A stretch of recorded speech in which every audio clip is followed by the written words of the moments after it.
व्यवसाय करताय का नाही तर अगदीच्या ज्या समस्या होत्या त्या सगळ्या बऱ्या झाल्या. चारा किती टक्के कमी झाला हो? तुम्ही मागाशी म्हणला की 50% वेस्ट जायचा तो पण वाचला. बर. आता 75% चारा आहे आता. बर. आणि खाद्य जे देत होता ते कमी आहे. खाद्य भुस्सा मी पूर्ण बंद केला. भुसा पूर्ण बंद केला. पूर्ण एक मापट घातले. ते कसं केलं? गायला तकाळी भुस्सा नुसता तकाळीसाठी वापरतो तुम्ही. चकाकी येण्यासाठी. आता भुस्सा म्हणजे चकाळी आहे ना ऑलरेडी कशाला वापरलाय. म्हणजे चमक ही नॅचरली येत असताना त्याला भुसा चावून का चकाकी आली? तेच मिळते त्याच्यासाठी वापरलंय. म्हणजे त्याचे पण पैसे वाचले म्हणाय. एवढी बचत होत सर. दुग्ध व्यवसाय तर अगोदर परवडत होता का?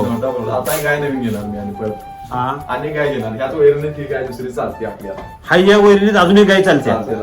म्हणजे आता बांधायला जागा नाही सर खरं. वाटर बसवायची तर बसवायची. अगोदर सर तो आपल्याला जनावर वाढवावं असं इच्छा व्हायची नव्हती. गाभण झालंय त्रास. गाभण एवढा लय त्रास होता. आता गाभण म्हणजे मी गॅरंटी देऊ शकतो की गाभणला काय अडचण नाही. काय सांगता? एवढी गॅरंटी कशी काय? 5 किलो संपवायचं गाभ राहणार गाय त्यात. 5 किलो एका गायला 5 किलोची बार्टी द्यायची. त्यात गाभण आहे बाई. एवढी गॅरंटी. एवढी गॅरंटी. 1625 वर गाय गाभण. हे फॉर्म्युला आहे म्हणा एक तुमचा. एवढी गॅरंटी आहे आपल्याला.